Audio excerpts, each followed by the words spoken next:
رحمن يا رحمن ساعدني يا رحمن اشرح صدري قرآن املأ قلبي قرآن واسق حياتي قرآن رحمن يا رحمن ساعدني يا رحمن إن الحمد لله نحمده ونستعينه ونستغفره ونؤمن به ونتوكل عليه ونعوذ بالله من شرور أنفسنا ومن سيئات أعمالنا من يهده الله فلا مضل له ومن يضلل فلا هادي له أشهد أن لا إله إلا الله وحده لا شريك له وأشهد أن محمدا عبده ورسوله أما بعد فقد قال الله تعالى في القرآن العظيم والفرقان المجيد فأعوذ بالله من الشيطان الرجيم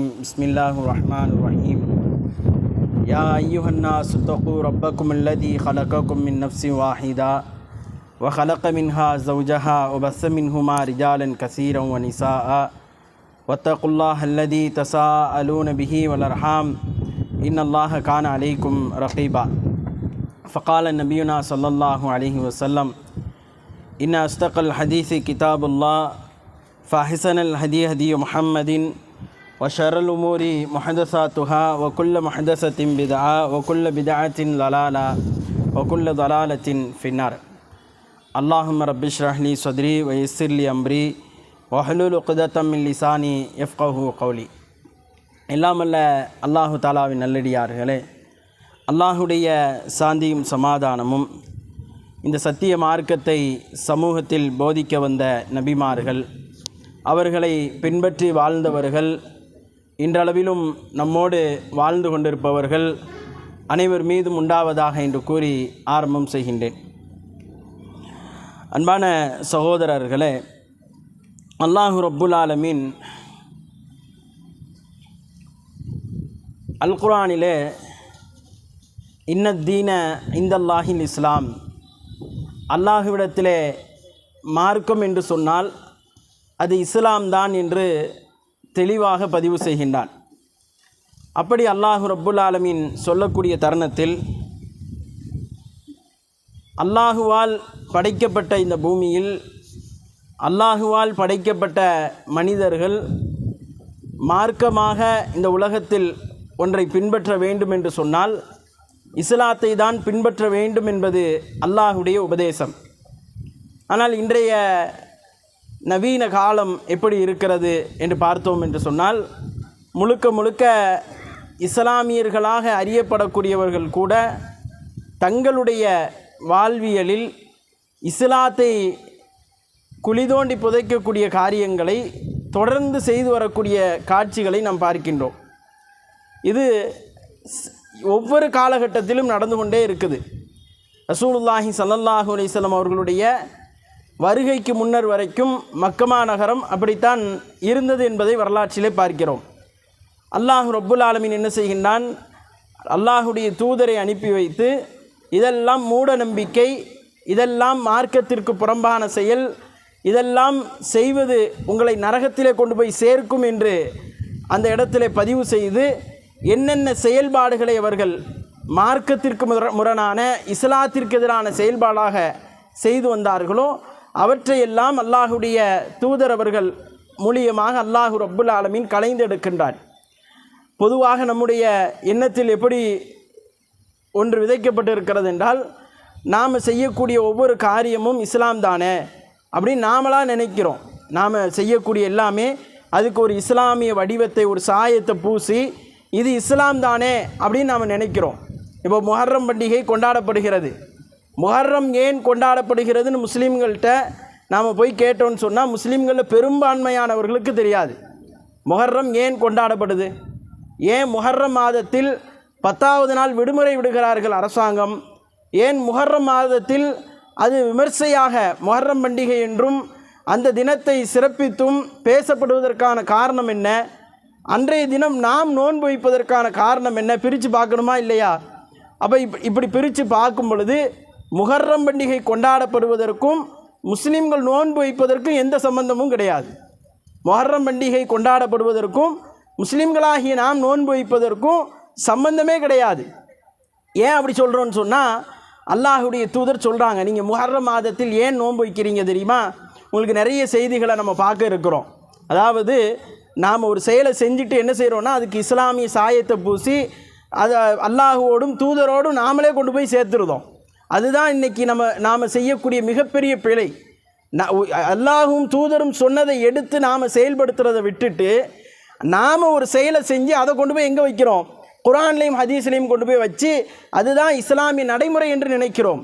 இன்றைக்கி நிறைய மூடப்பழக்க வழக்கம் இருக்குது.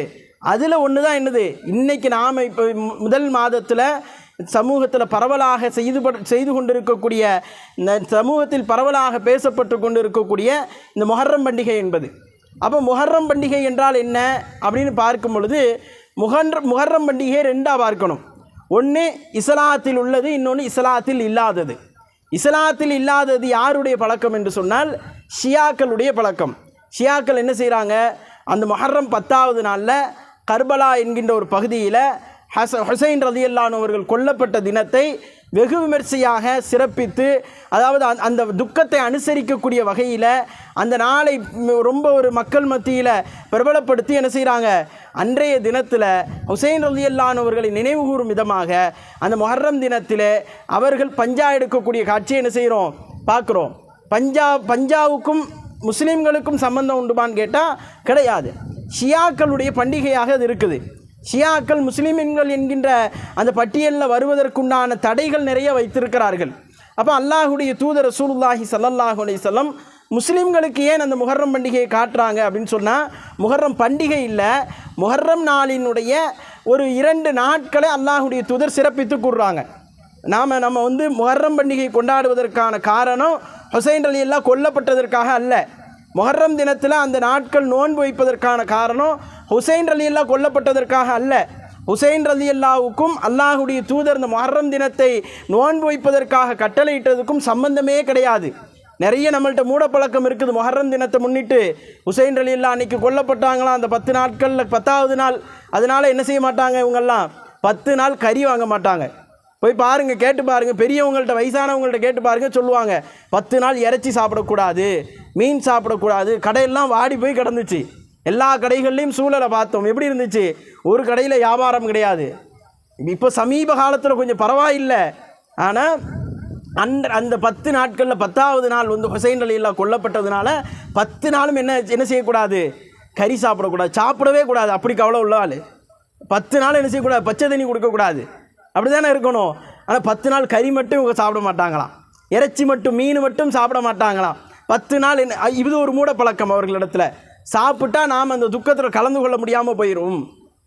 ஆனால் நாம் இன்னைக்கு நோன்பு வைக்கிறோம். எதுக்காக நோன்பு வைக்கிறோம்? இதுக்கும் ஹுசைன் ரலியல்லாஹு சம்பந்தம் இருக்கான்னு கேட்டால் கிடையாது. அந்த தினத்திலே நோன்பு வைப்பதற்கான காரணம் ஒரு அற்புதமான வரலாற்றுக்கு பின்னால் அது இருக்குது. என்ன வரலாறு? ஆரம்ப காலத்தில் நோன்பு கடமையாக்கப்படலை. ரமலான் மாதத்தில் நம்ம நோன்பு வைக்கிறோமே, இந்த நோன்பு ஆரம்ப காலத்தில் கடமையாக்கப்படலை. அல்லாஹுடைய தூதர் முஹர்ரம் 10வது நாள் ஆஷிராவுடைய தினம், ஆஷிரான்னு சொன்னாலே 10ன்னு அர்த்தம். ஆஷிரானா 10, அஷரலேருந்து வந்த வார்த்தை. அந்த தினத்தில் அல்லாஹுடைய தூதர் என்ன செய்கிறாங்க, 10வது நாள் நோன்பு வைத்து கொண்டே வருகிறார்கள். சஹாபாக்கள்கிட்ட சொல்கிறாங்க, இந்த 10வது நாள் நோன்பு என்பது, திடீர்னு ஒரு நாள் வந்து சொல்கிறாங்க 10வது நாள் நோன்பு என்பது அது காலாவதி ஆகிவிட்டது. நம்ம நோன்பு வைக்கிறோம்ல, அது எப்படி சொல்கிறாங்க அப்படின்னா, விரும்புனா நீங்கள் வச்சு கொடுங்க, விரும்புனா அந்த நோன்பை விட்டுருங்க. அப்படி சொன்ன உடனே சஹாபாக்களுக்கு வந்து என்ன டவுட்னா, ஏன் நம்ம அதை விடணும் அப்படிங்கிற மாதிரி ஒரு டவுட்டு. அந்த ஹதீஸ் தெளிவாக சொல்லும். என்னென்னா, ரமலான் மாதம் கடமையாக்கப்படுகின்ற வரைக்கும் நாங்கள் முஹர்ரம் மாதத்தினுடைய அந்த நோன்புகளை வைத்து வந்தோம். என்னைக்கு கடமையாக்கப்பட்டுச்சோ அன்னைக்கு அந்த நோன்பை விட்டுட்டோம். அப்போ அந்த நோன்பு ஏன் அதுக்கப்புறம் ரசூலுல்லாஹ் வலியுறுத்தி சொன்னாங்க, முஹர்ரம் மாதத்தினுடைய 9-10 நோன்பு வைங்க அப்படின்னாங்க.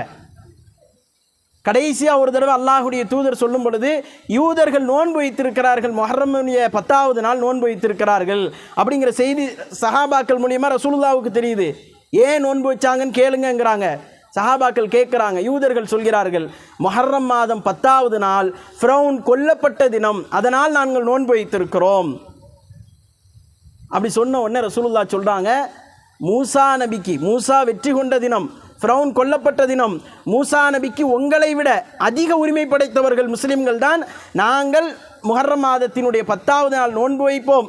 ஒருவேளை அடுத்த வருடம் நான் உயிரோடு இருந்தால் 9வது நாளும் சேர்த்து நோன்பு வைப்பேன் என்று அல்லாஹுடைய தூதர் அவர்கள் சஹாபாக்களுக்கு மத்தியில் பேசினார்கள். அப்போ முஹர்ரம் 9, 10 நோன்பினுடைய காரணம் என்ன? மூசா நபி வெற்றி பெற்றார்கள், அதான் காரணம். ஆஷுராவுடைய தினத்தில் அந்த முஹர்ரம் 10வது நாளில் மூசா நபி வெற்றி பெற்றார்கள். ஆனால் இன்னைக்கு அந்த நிகழ்வு என்ன செய்யப்படுது? அந்த மாதத்தில் நடந்த இன்னொரு நிகழ்வோடு சேர்க்கப்படுகிறது.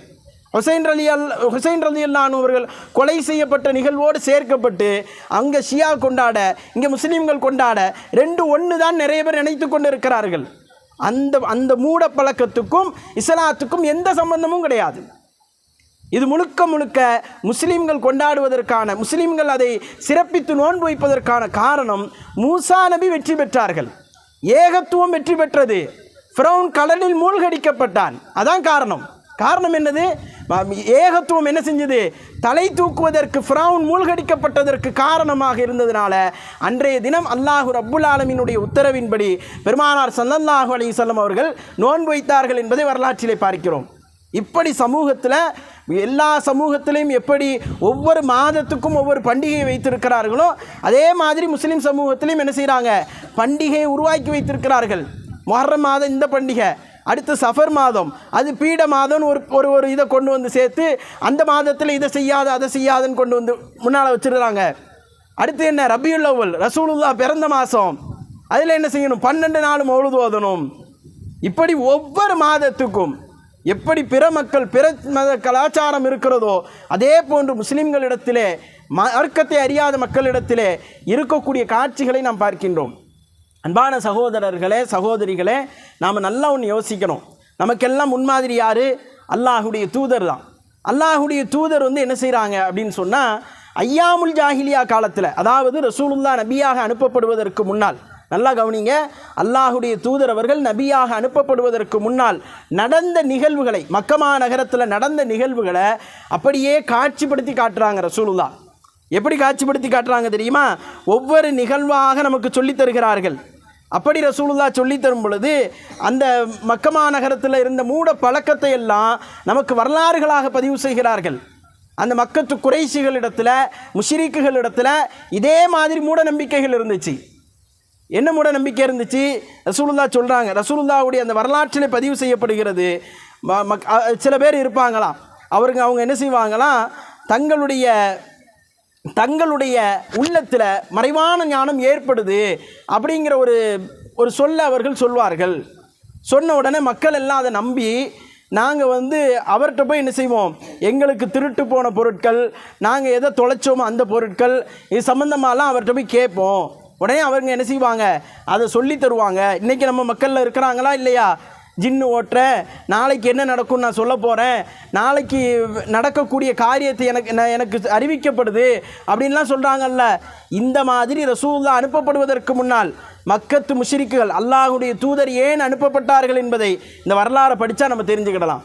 மக்கத்து முஷ்ரிக்குகள் இப்படி சொல்லிகிட்டு இருந்தான், அதனால தான் அல்லாஹ் அனுப்பினான். நிறைய காரணம் இருந்துச்சு, 1-2 காரணம் கிடையாது. முஹம்மது நபி ஸல்லல்லாஹு அலைஹி வஸல்லம் நபியா அனுப்பப்படுவதற்கு காரணம் என்ன? ஒரு காரணம் 2 காரணம் கிடையாது. இந்த சொல்கிறேன் பாருங்க, இது எல்லாம் சேர்ந்து தான் காரணம். அடுத்து சில பேர் இருப்பாங்களாம், அவர்கள் என்ன செய்வாங்கன்னா, அதாவது நட்சத்திரத்தை கொண்டு அவர்கள் ஜோசியம் பார்ப்பார்கள். நட்சத்திரம், கோள்களினுடைய சுழற்சிகளை கவனித்து உலகத்தினுடைய நிலைமைகள், வருங்காலத்தில் என்ன நடக்க போகுது அப்படிங்கிறதையும் தன்னால் தெரிய முடியும், எனக்கு சொல்ல முடியும் அப்படின்னு சொல்லுவாங்களாம். முனஜ்ஜிமீன்கள் அப்படின்னு சொல்லக்கூடிய சில பேருடைய கூற்றை எடுத்து அதை நம்பி உண்மையில் நட்சத்திரத்தை என்ன செய்வார்கள்? அவர்கள் நம்பிக்கைக்குரியதாக ஆக்குவார்கள். இந்த நட்சத்திரம் தான் என்ன செய்யுது? மழையை கொண்டு வருது. இந்த நட்சத்திரம் தான் என்ன செய்யுது? நமக்கு இன்றைய தினத்தை சிறப்பாக ஆக்கி தருதுன்னு சொல்லி அந்த கூற்றை கொண்டு வந்து முன்வைப்பார்கள் அப்படின்னு சொல்கிறாங்க. ஆனால் அல்லாஹ் என்ன சொன்னால், இவர்கள் இப்படி சொன்ன உடனே அல்லாஹ் ரப்புல் ஆலமீன் சொல்கிறான், மழை கொண்டு வருவது, நாளைக்கு என்ன நடக்க போகுது அப்படிங்கிறத சொல்கிறது, இதெல்லாம் இவங்களால் என்ன செய்ய முடியாது, சொல்ல முடியாது. அல்லாஹ் பார்த்துக்கிட்டே இருக்கிறான், இவர்கள் பண்ணக்கூடிய ஒவ்வொரு அட்டுழியத்தையும் பார்த்துக்கிட்டே இருக்கிறான். ரசூலுல்லாஹ்வை நபியா அனுப்பின உடனே அல்லாஹ் வசனத்தை இறக்குறான், இன்னல்லாஹ இந்தஹு இல்முஸ்ஸா, மறுமை நாள் எப்போ வரும் அப்படிங்கிற அறிவு அல்லாஹ்ட்ட தான் இருக்குது. மனிதர்கள்ட்ட கிடையாது. மறுமை நாள் எப்போ வரும்னு நமக்கு தெரியுமா? சொல்லுங்கள் பார்ப்போம். மறுமை நாள் எப்போ வருதுன்னு நம்மளால் சொல்ல முடியுமா? ஒருத்தராலும் சொல்ல முடியாது. அல்லாஹ் என்ன சொல்கிறான்? மறுமை நாளை பற்றிய அறிவு அல்லாஹ்விடத்தில் இருக்கிறது. வயுனஸ்ஸிலுல் கைஸ, இந்த நட்சத்திரம் மழை தருது, அந்த நட்சத்திரம் மழை தருது அப்படின்னு சொல்கிறாங்கல்ல, அப்படியெல்லாம் மழை தராது. அந்த கைஸ் மழையை இறக்கி வைக்கிறது அல்லாஹ் தான். அதை பற்றி அறிவும் அல்லாஹ்ட்ட தான் இருக்கும். 5 விஷயத்தை அல்லாஹ் சொல்கிறான். வயலமு மாஃபில் அர்ஹாமி, அதே மாதிரி ஒரு பெண்ணுடைய கர்ப்பத்தில் அல்லாஹ் எதை வைத்திருக்கிறான் என்பதை, உள்ளவற்றை அல்லாஹ் தான் அறிவான். அதில் உள்ளதை மனிதர்களால் என்ன செய்ய முடியாது, அறிய முடியாது என்று அல்லாஹ் ரப்புல் ஆலமீன் சொல்கின்றான். அடுத்து அல்லாஹ் சொல்லும் பொழுது ஒமா தத்ரி நஃப்ஸும் மாதா தக்ஸிபு ஹதா, நாளைக்கு ஒரு மனுஷன் என்ன சம்பாதிப்பாங்கிறதும் ஒருத்தருக்கும் தெரியாது, அல்லாஹுக்கு தான் தெரியும். அல்லாஹுக்கு தான் நாளைக்கு நீங்கள் என்ன சம்பாதிப்பீர்கள், எதை செலவு செய்வீர்கள், என்ன உண்பீர்கள். நாம் கற்பனை செஞ்சுட்டு படுத்துருவோம். நைட்டு காலையில் இதை சாப்பிடணும்னு சொல்லி முடிவு பண்ணியிருப்போம். காலையில் அதை சாப்பிட முடியாது. இங்கே இருக்கணும்னு முடிவு பண்ணியிருப்போம், அங்கே இருக்க முடியாது. நாம் இன்னென்ன வேலைகளை செய்து முடிக்கணும்னு முடிவு பண்ணியிருப்போம், அதை செய்து முடிக்க முடியாது. ஏன்? நாளைக்கு என்ன செய்வோம், நாளைக்கு என்ன சம்பாதிப்போம் என்பதை அல்லாஹ் ரப்புல் ஆலமீன் தான் அறிவான் என்று அல் குர்ஆனில் அல்லாஹ் பேசுகின்றான். அதே மாதிரி கடைசி அல்லாஹ் சொல்கிறான், பி ஐ அர்லி தமூத் இன்னல்லாஹ் அலீமுன் ஹபீர். ஒரு ஆத்மா எங்கே மரணிக்குங்கிறதையும் அல்லாஹ் ரப்புல் ஆலமீன் தான் அறிவான். இதை நல்லா யோசிச்சு பாருங்க. அல்லாஹ் ரப்புல் ஆலமீன் என்ன செய்கிறான்னா, அழகா ஒரு சமூகத்தில் இன்றைக்கி நாம் சொல்கிறோம்ல, இன்னென்ன காரியங்கள் எல்லாம் அல்லாஹ் ரப்புல் எங்களுக்கு என்ன செய்யும் தெரியும். எங்கள் மூதாதையர்கள் இதெல்லாம் செஞ்சுட்டு வந்தாங்க. இன்றைக்கி நடக்கக்கூடிய அழிச்சாட்டியங்களை எல்லாம் பாருங்கள், மூட நம்பிக்கைகளை எல்லாம் எடுத்து பாருங்கள். நான் ஒன்று ஒன்றா சொல்கிறேன், ஒவ்வொரு மூட நம்பிக்கையா. என்னை விட நீங்கள் அதிகமாக தெரிஞ்சு வச்சுருப்பீங்க, என்னை விட உங்களுக்கு அதிகமாக தெரியும் மூட நம்பிக்கைகள். அவ்வளவு மூட நம்பிக்கைகள் சமூகத்தில் இருக்குது. இதை கேட்டால் ஏன் இதெல்லாம் செய்றியா அப்படின்னு கேட்டால் என்ன சொல்லுவாங்க தெரியுமா? அதுக்கு ஒரு காரணம் வச்சுருப்பாங்க. நாங்கள் செய்கிறதுக்கு காரணம் என்ன தெரியுமா? எங்கள் மூதாதையர்கள் இதெல்லாம் செய்து வந்தார்கள் என்பார்கள். இதை மக்கத்து முஷ்ரிக்குகள் செய்தார்கள். யார் செஞ்சா? எங்கள் ஆப்பா, எங்கள் பெத்தாப்பா எல்லாரும் செஞ்சாங்கன்னு இவங்க காரணம் சொல்லுவாங்க. மக்கத்து முஷ்ரிக்குகள் இதை செஞ்சதுனால தான் ரசூலுல்லாஹ் நபியாக அனுப்பப்பட்டாங்க. நபி ஏன் நபியாக வந்தாங்க? முகமது நபி ஏன் நபியாக வந்தாங்க? அடிப்படையான காரணம், எல்லாத்தையும் செஞ்சிருவான். செஞ்சுட்டு எங்கள் மூதாதையர்கள் எல்லாம் இதை செய்தார்கள், அதனால் நாங்கள் இதை செய்தோம், உங்களுக்கு என்ன தெரியும் முஹம்மதே என்று கேட்பார்கள். உடனே அல்லாஹ் ரப்புல் ஆலமீன் என்ன செய்வான்? ஒவ்வொரு கட்டத்துக்கும் வசனத்தை இறக்கி வைப்பான். அடுத்து பாருங்க, அந்த மக்கத்து முஷ்ரிக்குகள்கிட்ட இருந்த இன்னொரு பழக்கம், அதை சொல்கிறாங்க. என்ன செய்வாங்களாம்? ஒரு மானை பிடிப்பாங்களாம். ஒரு மானை பிடிச்சி அல்லது ஒரு பறவையை பார்ப்பார்களாம். அவங்க ஏதாவது ஒரு நல்லது செய்ய போகிறாங்கன்னு சொன்னால் உடனே ஒரு மானை பிடிச்சி அல்லது ஒரு பறவையை பார்த்து அந்த மானை ஓட விடுவாங்களாம். அந்த மான் வலது பக்கமாக போயிடுச்சா அது நம்ம அந்த காரியத்தை செஞ்சிடணும். அது இடது பக்கமாக போயிட்டா, இதெல்லாம் ரசூலுல்லாஹ்வுடைய காலத்துக்கு முன்னால் நடக்குது, வரலாறுகள் இதை நமக்கு கொண்டு வந்து தருது. அந்த மான் லெஃப்ட் சைடில் போயிடுச்சுன்னா நாம் போகிற காரியம் விளங்காது. இன்றைக்கும் சொல்லுவாங்கல்ல, இன்றைக்கி பாருங்கள், இன்றைக்கி நம்ம சமூகத்தில் இன்றைக்கும் பல இடங்களில் இந்த மூட பழக்கம் இருக்குது. என்ன தெரியுமா? வீட்டை விட்டு இறங்குவான், அந்த பிள்ளை கர்ப்பமாக இருக்கும். இறங்கும் பொழுது யாராவது விதவை வந்துருச்சுன்னா வீட்டை விட்டு வெளியே போவாத அப்படிம்பா. ஒரு சில அடையாளங்களை வைத்திருப்பார்கள். சில பெண்கள் எதிரில் வந்து விட்டார்கள் என்றால் அவர் விதவையாகவோ அல்லது அவர்கள் ஒரு அடையாளம் வைத்திருப்பார்கள். அந்த மாதிரி ஆட்கள் வந்துருச்சுன்னா வெளியே போவாதேம்பா. இது யாருடைய காலத்தில் இருந்துச்சு? ஐயாமுல் ஜாஹிலியான்னு சொல்லக்கூடிய முஹம்மது ஸல்லல்லாஹு அலைஹி வஸல்லம் அவர்கள் நபியாக அனுப்பப்படுவதற்கு முன்னால் உண்டான ஒரு காலத்தில் இருந்த ஒரு பழக்கம். அப்போ ரசூலுல்லாஹி ஸல்லல்லாஹு அலைஹி வஸல்லம் இதை களைஞ்சி எடுக்க வராங்க. ஆனால் முஸ்லீம்னு பேர் வச்சுட்டு ஆயிஷா, ஆமினா, கதீஜான்னு பேர் வச்சுட்டு நாம் இதை செஞ்சிட்ருக்குறோம். நாம் என்ன செய்யக்கூடாது? ஒரு காலத்தில் இந்த மூட பழக்கத்தை செய்யக்கூடாது. அவர்கள் செய்தார்கள். யார் செஞ்சா? ரசூலுல்லாஹ் நபியா அனுப்பப்படுவதற்கு காரணமாக இருந்த அந்த மக்கள் செய்தார்கள், அந்த மடையர்கள் செய்தார்கள். நாம் மடையர்கள் கிடையாது. அல்லாஹ் மார்க்கத்தை கொடுத்துட்டான், ரசூலுல்லாஹ்வை அனுப்பிட்டான். உடனே என்ன செய்வான்? அந்த மானி இடது பக்கம் போனவுடனே முடிச்சிருவான், போக மாட்டான். அந்த காரியம் சரி வராதுன்னு அந்த காரியத்தை செய்யாமல் விட்டுருவான். அதே மாதிரி பறவையை பார்ப்பார்களாம். அந்த பறவையை பார்த்துட்டு அந்த பறவைகள் குறுக்கிட்டு விட்டால் அந்த பறவையை கொண்டு சகுனம் பார்ப்பார்கள். அல்லது சில பிராணிகளை வைத்திருப்பார்கள். நம்ம பூனையை வச்சுருக்காங்கல்ல, ரொம்ப காலமாக நமக்கு சின்ன பிள்ளையிலேருந்து தெரிஞ்சது என்ன? பூனை போயிருச்சுன்னா நம்ம போகக்கூடாது, கீழே விழுந்துட்டா உடனே எந்திரிச்சு உட்காந்து தண்ணியை குடிக்கணும். தண்ணி குடிக்கணுங்கிறது சைக்காலஜா அறிவியல் பூர்வமாக வேறு ஒரு உண்மை இருக்குது. அதில் அது வேற ஒரு விஷயம்.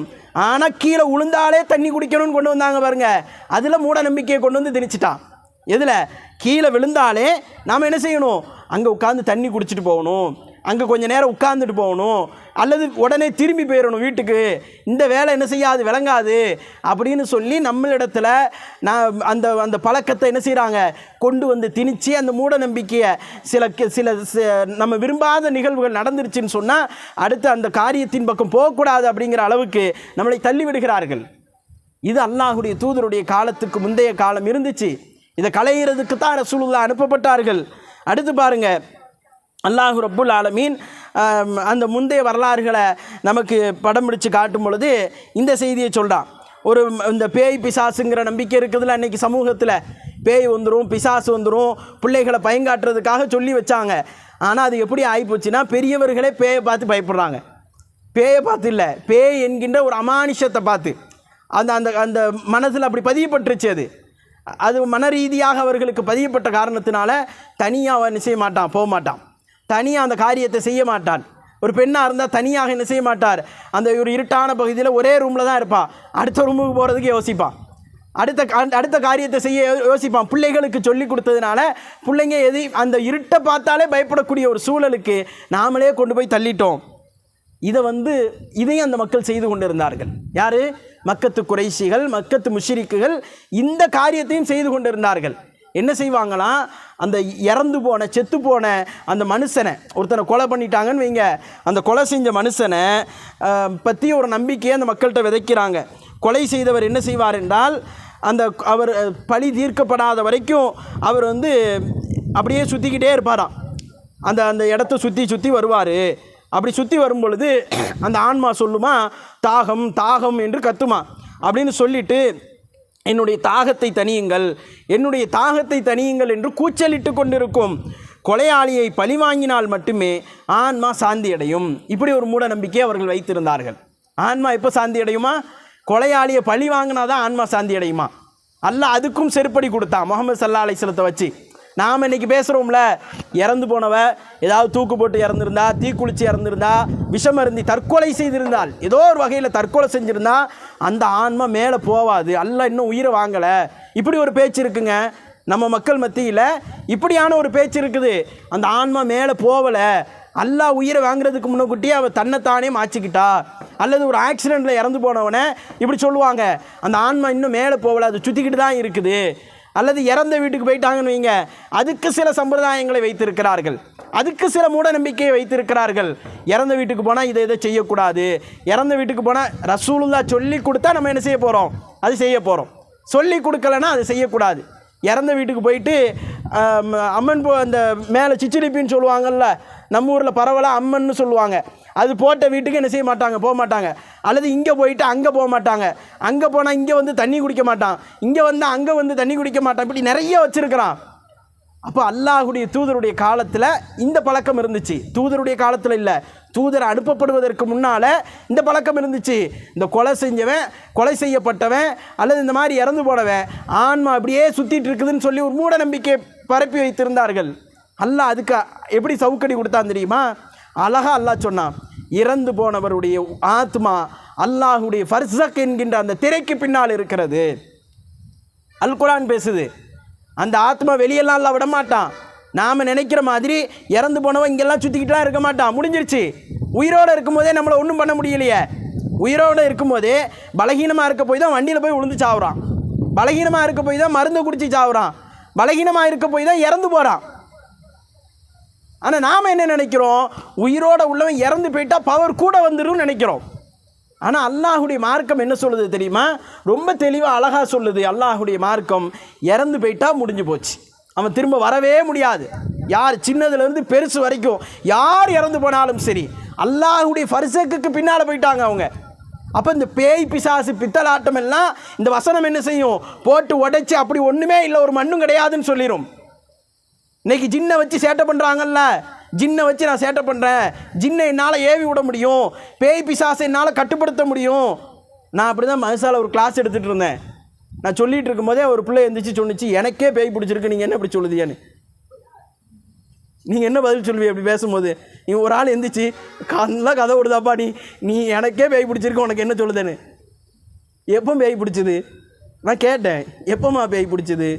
அந்த மன அழுத்தம் இருக்குது பாருங்கள், டாக்டர்ஸ் அதை தெளிவாக விளக்குறாங்க. மன அழுத்தம் உள்ளத்தில் இருந்து அவர்களை பற்றி அந்த நினைப்பு இருந்து ஒரு கட்டத்தில் சில பேர் அழமாட்டாங்க. அழுகை அல்லாஹ்வுடைய ஒரு அருட்கொடை தான் ஒரு வகையில் சொல்லப்போனால்.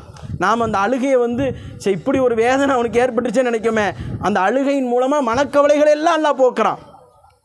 அது அல்லாஹ் இயல்பாக ஏற்படுத்துதான். டாக்டர்ஸ் தெளிவாக சொல்கிறாங்க. என்ன சொல்கிறாங்கன்னா, ஒரு மனுஷனுக்கு பேய் பிடிக்கிறதெல்லாம் என்ன இல்லை, உண்மை கிடையாது. ஒரிஜினல் டாக்டர்கிட்ட போய் கேட்கணும். அவன் டுபாக்கூராக இருந்தால் என்ன செய்ய மாட்டான், தெளிவாக சொல்ல மாட்டான். அப்போ அவன் அதை தெளிவாக நான் அந்த பிள்ளைங்களுக்கு விளக்குனேன். பேய் பிடிக்கிறது என்பது அது ஒரு பொய்யான செய்தி, அது அப்படி ஒன்று கிடையவே கிடையாது. மன அழுத்தத்தினுடைய வெளிப்பாடு தான் என்ன செய்யலாம், அது எல்லாம் சேர்ந்து அந்த காட்சிகளை எல்லாம் பார்க்குறான், நிறைய சினிமா பார்க்குறான், நாடகங்களை பார்க்குறான். எனக்கு பேய் பிடிச்சிருச்சு, சாமி வந்துருச்சுன்னு ஆடுறதை பார்க்குறான். நம்ம ஆட்கள் எனக்கு ஜின்னு வந்துருச்சு, அவுளியா இறங்கிட்டாருன்னு சொல்லி தலையை விரித்து போட்டு ஆடுறதை பார்க்குறான். கம்பெடுத்து 2 அடி கொடுத்தோன்னு வைங்க, பேய் கீழே ஓடிடும். ஒரு ஆள் துணிஞ்சு இறங்குங்க, கம்பெடுத்து எங்கெல்லாம் பேய் பிடிச்சது, கொண்டா கையை பிடிச்சி கெட்டு பிளேட் எடுத்துருவோம், மண்டையில் மொட்டை போட்டோன்னா சரியாக வந்துடும் சொல்லி ஒருக்கா கம்பை எடுத்துட்டோன்னு வைங்க, அடுத்து பேயே வராது அந்த ஏரியாவில். இது இவர்களுக்கு இது செய்யாத காரணத்தினால அடுத்தடுத்த வீட்டில் பேய் பிடிக்கும், அடுத்தடுத்த வீட்டில் பேய் பிடிக்கும். பேய் என்பது ஒரு ஒரு மோசமான ஒரு நம்பிக்கை. அதை கொண்டு சம்பாதிப்பதற்காக அதை உருவாக்கினார்கள். எனக்கு மனநலம் பாதிக்கப்பட்டுருச்சுன்னு சொல்லி ஒருத்தர் வெளியே வரட்டுமே, அந்த மனநலம் பாதிக்கப்பட்டதினுடைய வெளிப்பாடு தான் அந்த பேய் பிடிச்சிருச்சு அப்படிங்கிற அந்த நம்பிக்கை. பொய்யது, நம்பாதீங்க அதை.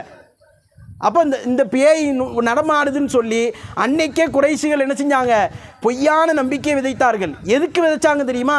உடனே பழிக்கு பழி வாங்கணுங்கிறதுக்கு விதைச்சாங்க. அவங்கள்ட்ட ஒரு வெறி இருக்கும். என்னன்னா, நம்ம சமூகத்தில் ஒருத்தனை கொலை செய்து விட்டால் உடனே அவன் சமூகத்தில் ஒருத்தனை கொலை செய்யணும். என்ன செய்யணும்?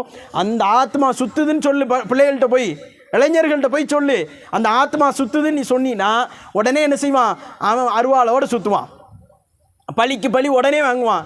பிறகு அந்த ஆத்மா சுற்றுமே, அதுக்கு யார் பழி வாங்குவா? அவன் போய் இன்னொருத்தனை போடுவான்ல, அந்த ஆத்மா திரும்ப சுற்றும்ல, அதுக்கு யார் பழி வாங்குவா? அங்கேருந்து இங்கே போடுவான். வாழையடி வாழையாக கொலை செய்து கொண்டிருந்தார்கள் என்பதை வரலாற்றிலே பார்க்கிறோம். நீங்கள் எடுத்து ரஹீக்க படித்து பாருங்களேன், அதை வாழையடி வாழையாக கொலை செய்தார்கள். ரசூலுல்லாஹ் தான் என்ன செஞ்சாங்க, ஐயாமுல் ஜாஹிலியத்தினுடைய பழக்கத்தை என்னுடைய காலடியிலே போட்டு மிதிக்கிறேன் என்று அல்லாஹுடைய தூதர் அழகாக அந்த மக்களுக்கு முன்னால் வைத்தார்கள். அப்போ இதெல்லாம் களைகிறதுக்கு தான் அல்லாஹ் ரப்புல் ஆலமீன் யாரை அனுப்புனா, பெருமானார் ஸல்லல்லாஹு அலைஹி வஸல்லம் அவர்களை அனுப்பினான். அதை என்ன செய்தோம், வரலாறுகளிலே பார்க்கிறோம். இன்னொரு பழக்கம் இருந்துச்சு அந்த குறைஷிகள் இடத்துல. என்ன பழக்கம் தெரியுமா? அவங்க 3 அம்புகளை கொண்டு குறிபார்ப்பார்கள். 3 அம்புகளை கொண்டு குறிபார்ப்பார்கள். அதில் ஒரு அம்பில் என்ன எழுதியிருக்கும், மின்கும்னு எழுதியிருக்கும். ஒரு அம்பில் உங்களில் உள்ள ஏற்படுத்தும் தெரியுமா? இது நம்மளை வழிகேட்டில் கொண்டு போய் தள்ளிடும்.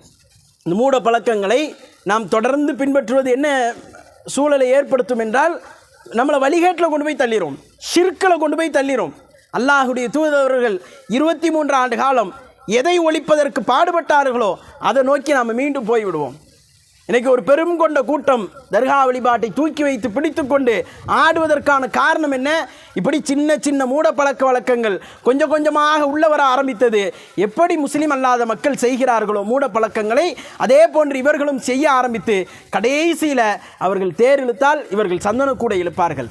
அவர்கள் செய்வதற்கு ஈக்குவலாக என்னென்ன பழக்கங்கள் எல்லாம் உண்டோ அத்தனையும் இவர்கள் செய்வார்கள். அவர்கள் ஆண்டுக்கு ஒரு விழாவை கொண்டாடினால் இவர்களும் ஆண்டுக்கு ஒரு சந்தன கூடை கொண்டாடுவார்கள். அந்த சூழல் ஏற்பட்டுவிடும். அவ்வளவு மூட பழக்கங்கள் இன்றைக்கு சமூகத்தில் பெருகி இருக்குது. ஒரு பெண்ணுக்கு திருமணம் ஆகிறது என்று சொன்னால் அவளுக்கு நாமெல்லாம் அந்த திருமணத்தில் பார்ப்பது என்ன தெரியுமா? வெறும் வரதட்சணையையும் அந்த மாப்பிள்ளை வீட்டு விருந்தா பொண்ணு வீட்டு விருந்தா இதைத்தான் நம்ம பார்த்துட்டு இருக்கிறோம். உள்ளே நடக்கிற அட்டூழியம் தெரியுமா அவங்களுக்கு? உள்ள அவ்வளவு அட்டூழியம். பெண்ணு நிக்கா டைரியில் கையெழுத்து போட்ட உடனே கண்ணாடியை கொண்டு வந்து கையில் கொடுப்பாங்க, குரானை கொண்டு வந்து கையில் கொடுப்பாங்க. எதுக்கு நீ அதை கொடுத்தேன்னு கேளுங்க. இன்றைக்கி பழக்கம் இருக்குது. இந்த தாய்மார்கள்ட்ட கேளுங்க, சொல்லுவாங்க. நான் கண்கூடாக அதை பார்த்துருக்கிறேன். அப்படியான பழக்கங்கள் இன்றைக்கு சமூகத்தில் இருக்குது. குரானையும் கண்ணாடியும் கொண்டு வந்து கொடுப்பாங்க. ஒரு பெண் வயதுக்கு வந்து விட்டால் அவளுக்கென்று சில சடங்குகளை வைத்திருக்கிறார்கள், மூட பழக்கத்தை வைத்திருக்கிறார்கள். மார்க்கம் என்ன சொல்லுது? வெளியே சொல்லாதம்மா, அது அது அது அவளுக்கு ஏற்பட்ட ஒரு இன்னல், ஒரு கஷ்டம், அந்த மாதத்தில் ஏற்படக்கூடிய ஒரு மாதவிடாய் என்று மார்க்கம் அழகாக அதை சொல்லித் தருகிறது. அது வெளியே சொல்லாதங்குது. இவன் என்ன செய்கிறான்? அதை விழா எடுத்து கொண்டாடுகின்றான். ஏன்? அந்த பக்கத்து தெருவில் அவங்கெல்லாம் கொண்டாடுறாங்க, நானும் கொண்டாடுறேன். அப்புறம் பெண்ணு குழந்தை உண்டாயிட்டா அவளுக்கு என்ன செய்யணும்? வளகாப்பு நடத்தணும். அதில் என்னெல்லாம் செய்யணும்? இதெல்லாம் செய்யணும். அவன் என்னெல்லாம் செய்யக்கூடாது? மகரிபுக்கு மேலே வெளியே போகக்கூடாது. அது பொதுவான விதி.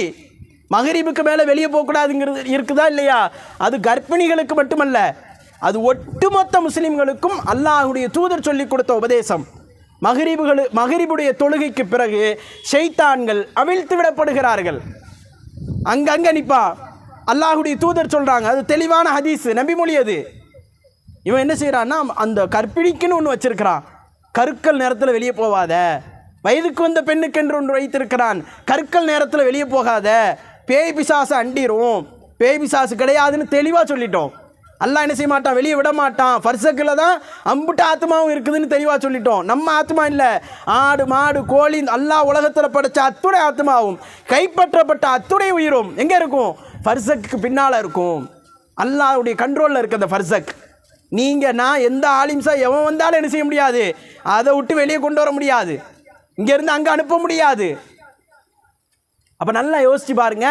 இவர்கள் செய்யக்கூடிய ஒவ்வொரு மூடப்பழக்கமும், திருமணம் என்கின்ற பெயரில், இன்ன பிற நிகழ்வுகள் என்கின்ற பெயரில் ஒவ்வொரு மூடப்பழக்கமும் இவர்கள் இந்த மார்க்கத்தின் பெயரால் அதை செய்து கொண்டிருக்கிறார்கள்.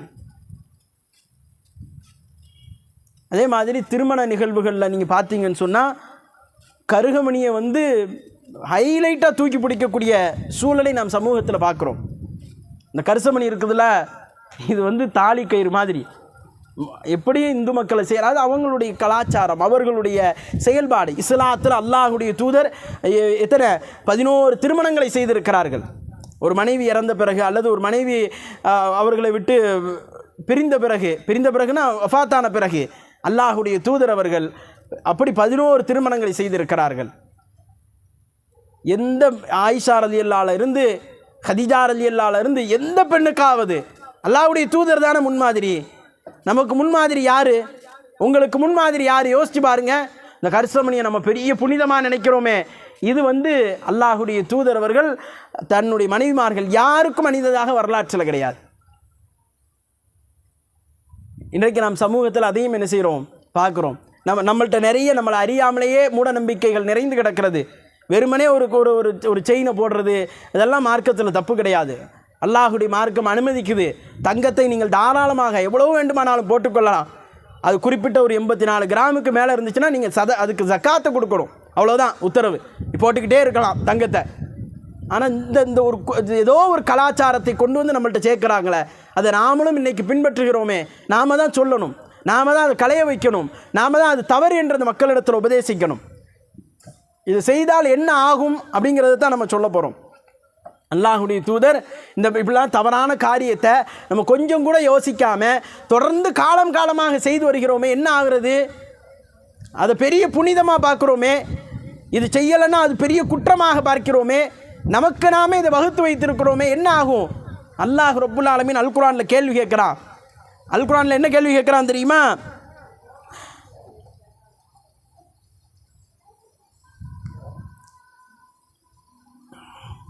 அல்லாஹ் சொல்கிறான் பாருங்க, அச்சு அல்லிமூன் அல்லாஹ பிதீனிக்கும்.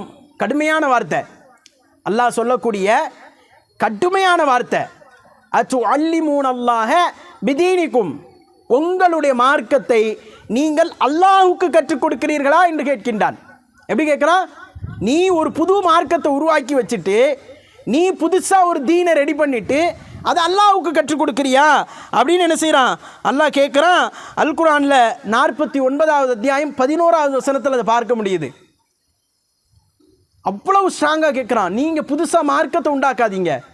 மார்க்கத்தை நாம் என்ன செய்யக்கூடாது? உண்டாக்கக்கூடாது. நாம் மார்க்கத்தை ரெடி பண்ணக்கூடாது. அது ரெடியாகி வந்துருச்சு. இந்த மாதிரி தவறுகளை எல்லாம் செய்த காரணத்தினால், இந்த மாதிரி குப்பைகளை எல்லாம் அந்த மக்கள் தங்களுடைய வாழ்க்கையிலே வாழ்வியலாக வைத்திருந்த காரணத்தினால் அல்லாஹ் ஒரு மார்க்கத்தை என்ன செய்கிறான்? கரெக்டாக கொண்டு வரான். அந்த மார்க்கத்தை கொண்டு வந்து அந்த மக்களிடத்தில் சேர்க்கின்றான். சேர்த்த பிறகு நாம் கொண்டு போய் இதை சேர்க்கிறோம். அதான் அல்லாஹ் அந்த கேள்வி கேட்குறான், அத்துஅல்லிமூன அல்லாஹ பிதீனிக்கும், உங்களுடைய மார்க்கத்தை நீங்கள் அல்லாஹ்வுக்கு கற்றுக் கொடுக்கிறீர்களா, அல்லாஹ்வுக்கு அறிவிக்கின்றீர்களா என்கின்ற கொஸ்டினை அல்லாஹ் கேட்குறான். அப்போ நல்லா யோசித்து பார்க்கணும். அல்லாஹ் இவ்வளோ கடுமையான வார்த்தையை பயன்படுத்துகிறானே, இவ்வளவு ஹார்டாக அல்லாஹ் ஒரு கொஸ்டினை முன்வைக்கிறானே, நாம் என்ன செய்யக்கூடாது? இனிமேல் எந்த காரியத்தையும் அல்லாஹ் சொன்னானா தூதர் சொன்னார்களா என்று அறிந்து கொள்ளாமல் நாம் செய்யக்கூடாது. அது தொழுகையாக இருந்தாலும் சரி, இன்ன பிற இபாதத்துகளாக இருந்தாலும் சரி, நாம் ஒரு காரியத்தை செய்ய போகிறோம் என்றால் இது அல்லாஹ் சொல்லியிருக்கிறானா அப்படின்னு கொஸ்டின் கேட்கணும். இதான் ஒரு முஸ்லீமுடைய தெளிவான அடையாளம். ஒரு முஸ்லீமுடைய அடையாளம் என்ன? நாம் ஒரு காரியத்தை செய்வதாக இருந்தால் அல்லாஹ் சொல்லியிருக்கிறானான்னு கேட்கணும்.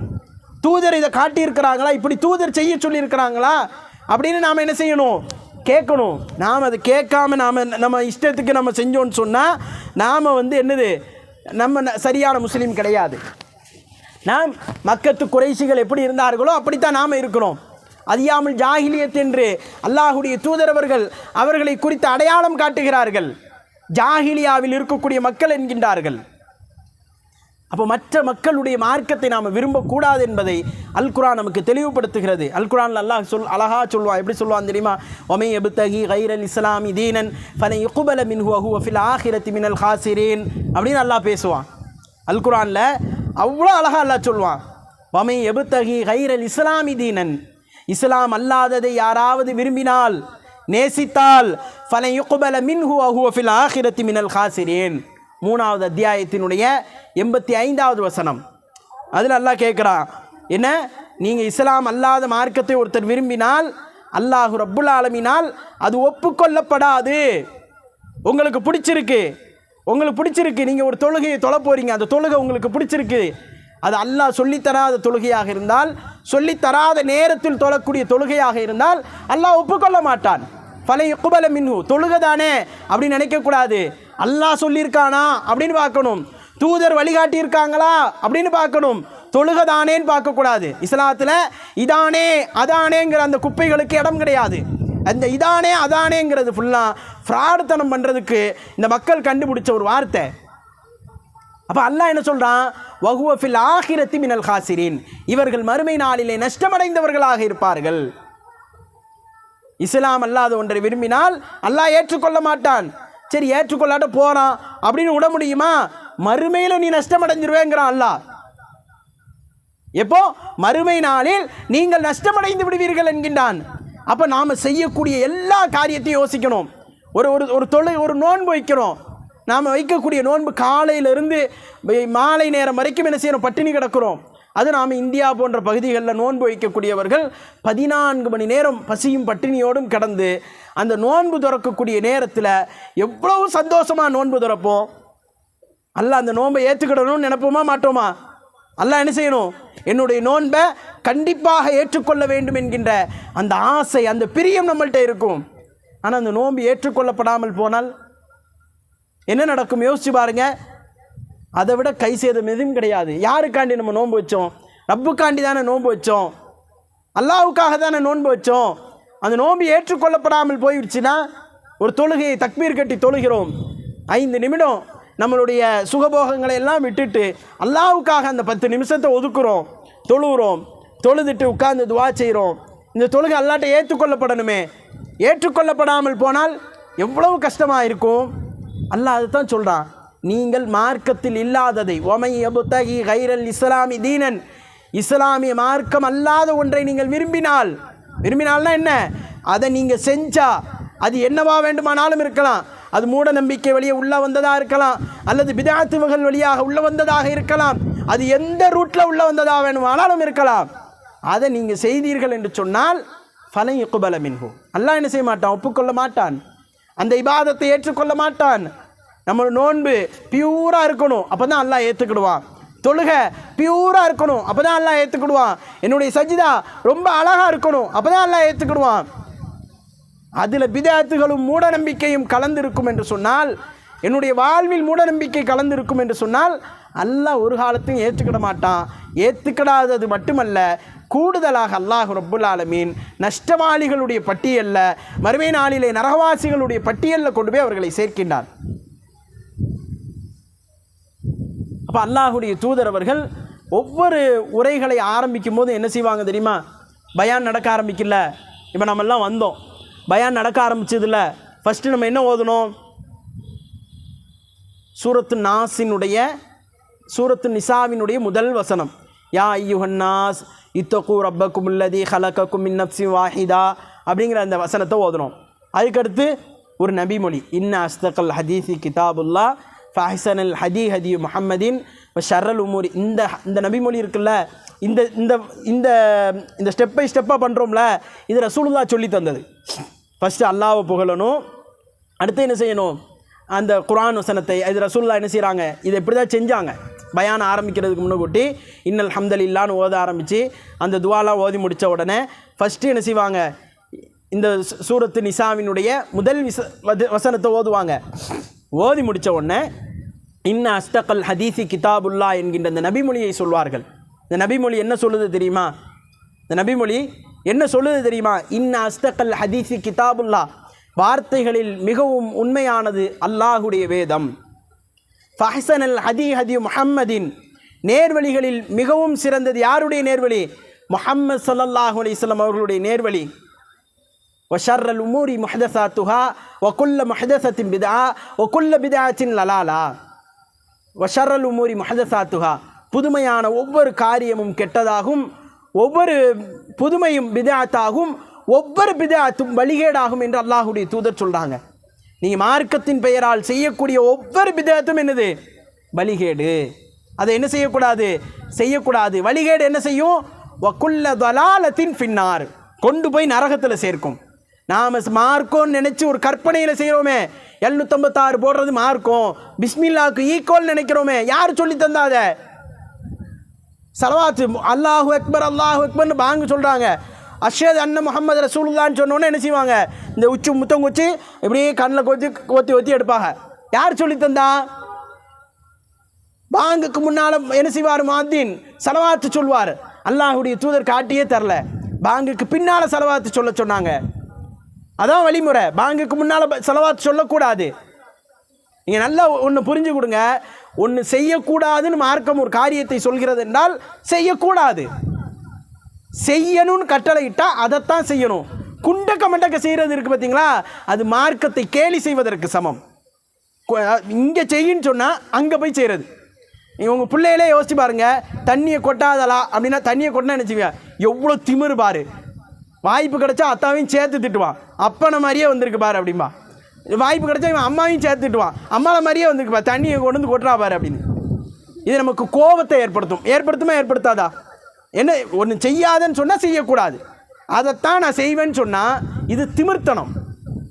மார்க்கத்தில் அல்லாஹுடைய தூதர் சொல்கிறாங்க பாங்குக்கு பின்னால் சலவாத் சொல்லுன்னு. இவன் என்ன செய்கிறான்? பாங்குக்கு முன்னால் மைக்க போட்டு அல்லாஹும்ம சல்லி அலா சையிதினா நபீனா மௌலானா முஹம்மதின் அல்லாஹு அக்பர்னு பாங்கு சொல்ல ஆரம்பிச்சிடறான். இது எவ்வளோ மோசமான செயல். நீங்கள் இந்த பிதாத்தை புரிஞ்சுக்கிட்டதுக்கு ஒரு அழகான வழிமுறை சொல்கிறேன். ஃபஜ்ர் பாங்கு தெரியுமா எல்லாருக்கும்? ஃபஜ்ர் பாங்கு எத்தனை மணிக்கு சொல்லுவாங்க? எத்தனை மணிக்கு வேண்டாம், அது பெரிய சர்ச்சையாயிரும். ஃபஜ்ருடைய பாங்குடைய வாசகம் என்ன? அந்த கூடுதல் ஒரு வாசகம் இருக்குது. என்ன வாசகம்? அஸ்ஸலாத்து ஹைரும் மினன் நௌம். என்ன அர்த்தம்? அஸ்ஸலாத்து ஹைரும் மினன் நௌம், தூக்கத்தை விட தொழுகை சிறந்தது. அதானே பாங்குடைய வாசகம். ஃபஜ்ருடைய வாசகம் அதானே. எதற்காக அந்த வாசகத்தை அங்கே வச்சுருப்பாங்கன்னு நம்ம நினைக்கிறோம்? சொல்லுங்கள். அந்த வாசகத்தை ஏன் ஃபஜ்ரில் கொண்டு போய் வச்சாங்க? எல்லாரும் தூங்கிட்டு இருப்பாங்க அதானே. அப்போ இந்த வாசகத்தை அங்கே சொல்கிறோம். வேறு எங்கேயாவது சொல்கிறோமா? தொழுகையில் பாங்கில் வேறு எங்கேயுமே சொல்கிறது கிடையாது. எல்லாரும் அசரில் தூங்குகிறோம். மோதினார் என்ன செய்கிறார்? மைக்கை போட்டு பாங் சொல்லிகிட்டு இருக்கும் போதே என்ன செய்கிறாரு? ஹையால சலா ஐயால ஃபலா முடிஞ்ச உடனே அவர் சொல்கிறாரு அஸ்ஸலாத்து ஹைரும் மினன் நௌம்ங்கிறாரு. என்ன செய்வோம்? அந்த மோதினாரை அங்கனே அடி வெளுத்துருவோம். இல்லாதது எதுக்கு பண்ணிகிட்டு இருக்கு? எல்லா பள்ளியாசலையும் கேட்பாங்க. நாம் இன்றைக்கி பார்க்குறோம்ல, நம்ம சுற்றி 18-20 பள்ளியாசம் இருக்குல்ல, எல்லா பள்ளியாசலையும் சத்தம் போடுவாங்க. என்ன சொல்லுவாங்க? அப்படி செய்யக்கூடாது, ரசூலுல்லாஹ் அங்கே செய்யலை அப்படிம்பாங்க. அப்போ தெரியுதுல, அறிவு இருக்குல்ல. இங்கே அல்லாஹுடைய தூதர் செய்யலை, இங்கே செஞ்சாங்க. அது அங்கே அந்த நேரத்தில் தூங்கினாலும் சரி ரசூலுல்லாஹ் செஞ்சாதான் செய்யணும். சும்மா நம்ம இஷ்டத்துக்கெல்லாம் செய்யக்கூடாது. ஃபஜ்ரில் ஏன் ரசூலுல்லாஹ் செஞ்சாங்க? ஃபஜ்ரில் எல்லாரும் தூங்கி கொண்டிருந்தார்கள் என்பது மட்டும் காரணம் அல்ல. ரசூலுல்லாஹ் தொழுகையை நினைவுபடுத்துகிறார்கள். தூக்கத்தினுடைய அசதியில் எழுந்து வந்தாலும் சரி, தஹஜ்ஜத்தை தொழுதுட்டு நம்ம உட்கார்ந்திருந்தாலும் சரி, மொத்த சமூகமோ அங்கே சொல்ல வேண்டும் என்பது அல்லாஹ்வுடைய தூதருடைய உபதேசம். அப்போ ரசூலுல்லாஹ் என்ன சொன்னாங்களோ அதைத்தான் செய்யணும். நம்ம இஷ்டத்துக்கு திமிர் பிடிச்சி போய் என்ன செய்யக்கூடாது, ஒரு காலத்திலையும் செய்யக்கூடாது. அல்லாஹ் அதை விரும்ப மாட்டான், ரசூலுல்லாஹ் அதை விரும்ப மாட்டார்கள். மறுமை நாளிலே அப்படி ஒரு கூட்டம் வரும். ரசூலுல்லாஹ் சொல்லுவாங்க, உம்மத்தி உம்மத்தி என்று என்று அல்லாஹ்வுடைய தூதர் அழைப்பார்கள். என்னுடைய சமூகம் என்பார்கள். ஏன்? அந்த கூட்டம் அல்லாஹ்வுடைய தூதருக்கு முன்னால் ஒரு ஹவுலுல் கௌசர் என்ற தடாகம், அந்த கௌசர் என்கின்ற தடாகத்தில் தண்ணி குடிக்கிறதுக்காக வரும். வந்த உடனே அங்கே உள்ள வானவர்கள் இருக்கிறாங்களா இல்லையா, அந்த தண்ணி குடிக்கிறதுக்கு அந்த மக்களை அலோ பண்ணாமல், எல்லாம் முஸ்லீம் தோற்றத்தில் தான் வருவாங்க, அலோ பண்ணாமல் அவர்களை தரவென்று இழுத்து விட்டு செல்வார்கள். போனால் ரசூலுல்லாஹ் பார்த்துட்டு அல்லாஹ்வுடைய தூதர் சொல்லுவாங்க, இவங்க என்னுடைய சமூகம் தண்ணி குடிக்க விடுங்க அப்படிங்கிற மாதிரி சொல்லுவாங்க அல்லாஹ்வுடைய தூதர். அந்த வானவர்கள் அங்கே தெளிவுபடுத்துவார்கள், நீங்கள் மரணித்த பிறகு உங்களுக்கு பின்னால் இந்த மார்க்கத்திலே இவர்கள் புதுமையை ஏற்படுத்தினார்கள் என்பார்கள். அப்போ நாம் செய்யக்கூடிய ஒவ்வொரு மூடப்பழக்கமும் அது புதுமையான காரியம்தான், இந்த மார்க்கத்தின் காரியம் அல்ல. நாம் ஒரு கையில் மோதிரம் அணிவதாக இருந்தாலும் சரி, ஒரு ஆடை அணிவதாக இருந்தாலும் சரி, தாடி வைப்பது ஃபர்தா அணிவதாக இருந்தாலும் சரி, பெருமானார் சொன்னார்களா என்பதை நாம் சீர்தூக்கி பார்த்துத்தான் செய்ய வேண்டும். அல்லாஹ்வுடைய தூதர் இப்படி செஞ்சாங்களா? ஆமாம், அல்லாஹ்வுடைய தூதர் செஞ்சிருக்கிறாங்க, அதனால் செய்கிறேன். தூதர் செய்யலையா? செய்யக்கூடாது. தடுத்த காரியமான்னு பார்க்கணும். தடுத்திருந்தால் கண்டிப்பாக செய்யக்கூடாது. அல்லாஹ்வுடைய தூதர் அவ்வளவு எச்சரிக்கையை முன்வைக்கிறார்கள். அதைத்தான் ஒவ்வொரு உரையிலையும் ஆரம்பத்தில் என்ன சொன்னாங்க? ஷர்ரல் உமூரி முஹதஸாத்துஹா குல்ல முஹதஸத்தின் பிதா குல்ல பிதாத்தின் லலாலா குல்ல லலாலத்தின் ஃபின்னார். ஒவ்வொரு வழிகேடும், ஒவ்வொரு பிதாத்தும் வழிகேடு, ஒவ்வொரு வழிகேடும் நரகத்தில் கொண்டு போய் சேர்க்கும். கஷ்டப்பட்டு நோன்பு வச்சது போயிடும், கஷ்டப்பட்டு தொழுது போயிடும், கஷ்டப்பட்டு குர்ஆன் ஓதுவது போயிடும்.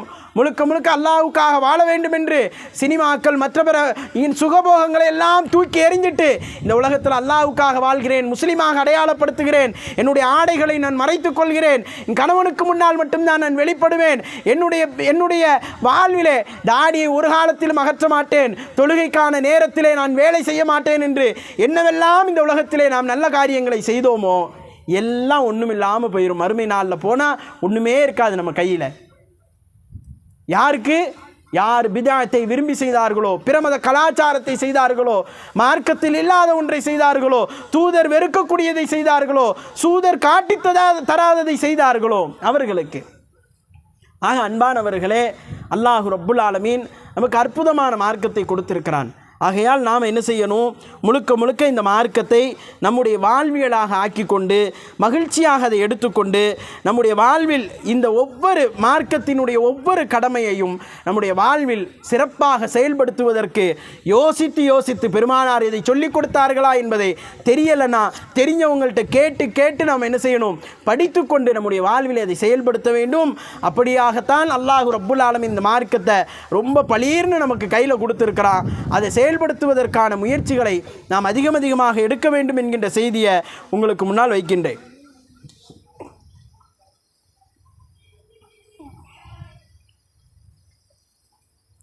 ஆக அல்லாஹ் ரப்புல் ஆலமீன் அற்புதமான ஒரு மார்க்கத்தை, அல்லாஹுவால் வழிகாட்டப்பட்ட மற்ற மக்களை விட நாம் எல்லா வகையிலும் சிறப்பித்து அல்லாஹுவால் என்ன செய்யப்படுறோம்? அடையாளம் காட்டப்படுகிறோம். எல்லா வகையிலையும் உங்களுக்கு என்ன பிரச்சனையாக இருந்தாலும் சரி, அல் குர்ஆன் எடுத்து வச்சு படிங்க. உங்களுக்கு அல் குர்ஆன் அதற்கான தீர்வுகளை வழங்கும். அது என்ன பிரச்சனையாக இருந்தாலும் சரி, நம்முடைய குடும்ப வாழ்க்கையில் ஆரம்பித்து நம்முடைய சமூக வாழ்க்கையில் ஆரம்பித்து ஒரு பக்கத்தில் உள்ள ஒரு தோழர்கிட்ட அல்லது ஒரு தோழிகிட்ட பேசுவதாக இருந்தாலும் சரி, அல் குர்ஆன் அதற்கான வழிமுறைகளை நமக்கு சொல்லி காட்டும். ஆகையால் நாம் நம்முடைய வாழ்வில் நமக்கு இதெல்லாம் சொல்லித்தரப்படலை அப்படிங்கிற அந்த பொய்யான அந்த பிம்பத்தை நம்ம களைஞ்சிட்டு நாம் என்ன செய்யணும்? மார்க்கத்தை திரும்பியும் புதுசாக படிக்கணும். நம்ம மூதாதையர்கள் சொல்லித்தந்த எல்லாமே சரியாக இருக்கணுங்கிற அவசியம் இல்லை. சரியாக இருக்கும் அப்படிங்கிற அந்த ஒரு உண்மையும் கிடையாது. அதில் பிழைகள் இருக்கலாம், அதில் தவறுகள் இருக்கலாம். அவர்கள் தெரிந்ததை நமக்கு சொல்லிக் கொடுத்திருக்கலாம், அல்லது வேண்டுமென்றே நமக்கு பொய்களை சொல்லிக் கொடுத்திருக்கலாம், அல்லது அவர்கள் மூதாதையர்கள் செய்தார்கள் என்பதற்காக சொல்லிக் கொடுத்திருக்கலாம். ஆகையால் நாம் என்ன செய்யணும்னா, இந்த தவறான நம்ம வாழ்க்கையில் இருக்கக்கூடிய இந்த பிதஅத்தான இந்த மூடப்பழக்கமான இந்த காரியங்களை எல்லாம் களைந்துவிட்டு நன்மையான காரியங்களை மார்க்கம் காட்டித்தரக்கூடிய காரியங்களை செய்வதற்கு நாம் முன்வர வேண்டும். அல்லாஹ் ரப்புல் ஆலமீன் கேட்ட இந்த செய்திகளை நம்முடைய வாழ்விலே நினைவில் வைத்து நாமும் குர்ஆன் சுன்னாவை பின்பற்றி வாழ்வதற்குண்டான பாக்கியத்தை உங்களுக்கும் எனக்கும் ரப்புல் ஆலமீன் தந்தல் புரிவானாக என்று கூறி நிறைவு செய்கின்றேன். அகூலு கௌலி ஹாதா அஸ்தக்ஃபிருல்லாஹ் லி வலக்கும். அஸ்ஸலாமு அலைக்கும் வரஹ்மத்துல்லாஹி வபரகாத்துஹு. என்னுடைய தாயும் தந்தையும் உங்களுக்கு அர்ப்பணமாகட்டும். அல்லாஹ்வுடைய தூதரே.